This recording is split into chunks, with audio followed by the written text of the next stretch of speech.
कहते हैं अखबार पढ़ना शौक नहीं बल्कि आदत होती है। सुबह चाय की चुस्की के साथ अखबार को पढ़ते कई लोगों को आपने देखा होगा।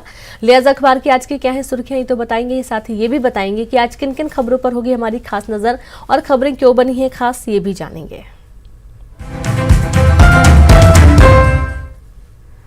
तो चलिए सीधे रुक करेंगे, बिलासपुर का संवाददाता विनोद लाइव जुड़ गए। विनोद जी, बहुत स्वागत है आपका, सुप्रभात। तो बताएं कि कौन सी वे खबरें हैं जो कि आज अखबारों की सुर्खियां बनी हुई हैं।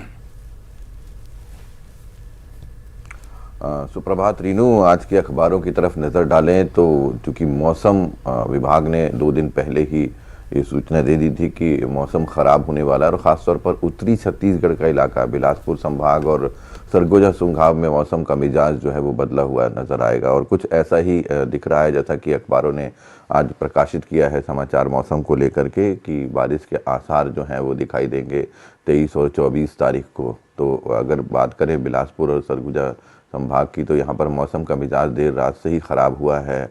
बूंदाबांदी भी हुई है, कुछ जगहों पर बारिश भी हुई है और बारिश के बाद से जो तापमान कुछ दिनों पहले बढ़ गया था रीनू, वो अब तापमान एक बार फिर से नीचे लुढ़क रहा है। यानी ठंड के असर जो है एक बार फिर इन इलाकों में दिखाई देगा। आज सुबह से ही आसमान पर बादल छाए हुए हैं, कई जगहों पर कोहरा दिखाई दे रहा है। तो ये तमाम चीज़ें हैं, तो मौसम में एक बार फिर से बदलाव हुआ है और अब चिंता इस बात की हो गई है कि अभी थोड़ा सा मौसम सुधरा था तो ऐसा था कि जो सर्दी खांसी के मरीज़ बढ़ रहे थे, कोरोना के मरीज़ बढ़ रहे थे, तो ऐसा अंदाज़ा लगाया जा रहा था कि मौसम साफ़ होगा तो ये जो चीज़ें हैं वो सामने नहीं आएंगी। लेकिन एक बार फिर से मौसम का मिजाज 1 हफ्ते के बाद बदला है, तो ऐसा लगता है कि सर्दी खांसी के मरीज़ भी बढ़ेंगे और दूसरी अन्य बीमारियां जो है वो घेरेंगी। तो ये चिंता का विषय है। और एक इसके अलावा और भी चेतावनी दी थी, इन 2 दिनों में कई जगहों पर ओले भी गिरेंगे, ओलावृष्टि भी होगी। तो हालांकि किसानों की धान की फसल तो कट गई है, कई जगह मौसमी सब्जियां लगी हुई हैं, उनको ज़रूर नुकसान पहुंचेगा। तो ये खबर आज के अखबारों में प्रमुखता के साथ प्रकाशित है। उधर विपक्ष जो है लगातार सरकार पर करारा हमला कर रहा था कि धान खरीदी जो है 31 जनवरी तक होने वाली है, उसके बाद समय सीमा नहीं है। और चूंकि काफ़ी सारे त्यौहार बीच में पड़े थे, छुट्टियां थी और धान खरीदी केंद्र बंद थे और मौसम का 1 हफ्ते का मिजाज भी कुछ इस तरह का था कि धान खरीदी नहीं हो सकी।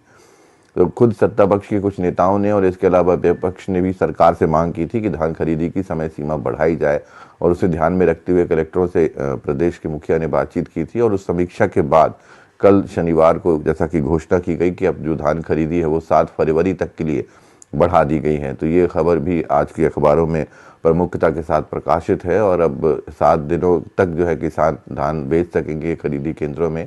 और जो लक्ष्य रखा गया था सरकार के द्वारा 1 करोड़ टन धान खरीदी का, तो लगभग 75% धान खरीदी अधिकतर जगहों पर हो चुकी है। और ऐसा अनुमान लगाया जा रहा है कि इन 7 दिनों में जो सरकार ने समय सीमा बढ़ाई है उसमें भी किसान धान बेचेंगे। तो जो 1 करोड़ टन का लक्ष्य सरकार ने रखा है उस लक्ष्य को जो है वो पार कर लिया जाएगा। तो ये भी खबर आज के अखबारों में प्रमुखता के साथ प्रकाशित है। इसके अलावा बात करें अगर हम बिलासपुर की, तो जिनके कांधे पर सुरक्षा की जिम्मेदारी होती है, जो हमारी सुरक्षा करते हैं, ऐसे पुलिस जवानों जो जवान हैं वो करीब 150 के पुलिस आसपास जो पुलिसकर्मी हैं वो जर्जर आवासों में रहने को मजबूर हैं। दरअसल 1994 में तिफरा के पास में जो क्वार्टर बने हुए हैं इलाके में, वहाँ पर 150 के आसपास जो कर्मी हैं वो इन जर्जर क्वार्टरों में रह रहे हैं। और इस बात को जो है आज के कुछ अखबारों ने प्रकाशित किया है प्रमुखता के साथ में कि कैसे कंडम मकानों में रह रहे हैं, उनकी व्यथा किस तरह की है, किस तरह की परेशानियां होती हैं, बरसात के दिनों में आना जाना मुश्किल होता है। तो ये एक बड़ी समस्या को जो है प्रकाशित किया है आज के अखबारों ने। और हमेशा से ये बात आती है कि विभाग जो है वो फंड का रोना रोता है। हालांकि एसपी जो है वो ये कह रही कि उन्होंने प्रस्ताव बना करके कुछ भेजा है राज्य सरकार को भी और मुख्यालय को भी, ताकि जो जर्जर मकानों में 150 के आसपास जो परिवार रह रहे हैं उन्हें कहीं और दूसरा ठिकाना दिया जाए। और जो इसमें एक चीज़ और भी है कि जो पेट्रोल पंप की राशि आती है उसका अधिकांश हिस्सा जो है वो मुख्यालय भेजा जाता है। तो ये भी प्रस्ताव भेजा गया है कि उसमें से 50% राशि जो है वो मुख्यालय भेजी जाए और बाकी का जो रुपया बचता है वो इन मकानों में लगाया जाए, उनके निर्माण में लगाया जाए या फिर इन्हें किराए से आवाज़ दिया जाए, ताकि जो जवान इन जगहों पर रह रहे हैं वो सुरक्षित जगहों पर जा सके, कोई किसी तरह का हादसा ना हो सके। तो ये खबर जो है आज के अखबारों में प्रमुखता के साथ प्रकाशित है। इसके अलावा बिलासपुर में देखने को मिल रहा है कि कुछ दिनों से, काफ़ी लंबे समय से हर दिन लोग ठगी का शिकार हो रहे हैं। अब एक रिटायर्ड एडिशनल एसपी हैं, उनसे जो है ठग ने करीब 6.5 लाख रुपए की ठगी की है। और बताया जा रहा है कि एक चैनल में जो कार्यक्रम आता है उसके तहत इनसे फ़ोन आया था और एक सीबीआई अफसर ने उसको खुद को अपना अफसर बताया था और उनसे एटीएम और इसके अलावा पासबुक की फ़ोटोकॉपी मांगी और उसके बाद धीरे से उनके अकाउंट से 6.5 लाख रुपए पार कर दिए। तो ये ठगी का मामला भी आया, सिविल लाइन थाना क्षेत्र का है। अब पुलिस जांच में जुटी है। जैसा कि जिस अफसर, कथित तौर पर जिस अफसर ने फ़ोन किया था, अजय कुमार नाम उनका बताया जा रहा है, उनके द्वारा उस व्हाट्सएप नंबर पर करीब 25 लोगों के अकाउंट नंबर और एटीएम नंबर भी भेजे गए थे ताकि सामने वाला व्यक्ति विश्वास में आ सके।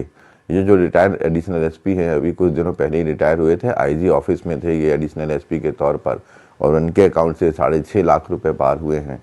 तो एक ठगी का मामला भी है सामने। अब पुलिस जांच में जुटी हुई है। तो आज के अखबारों में कुछ इस तरह की सुर्खियों के साथ समाचार प्रकाशित है। रीनू जी बिल्कुल, बहुत शुक्रिया आपका जानकारी के लिए विनोद। इस तरीके से तमाम खबरें जो कि आज अखबारों की सुर्खियां बनी हुई हैं। कुछ और अहम खबरों का हम जिक्र करेंगे। बात करेंगे प्रदेश में 24 घंटे में 5,000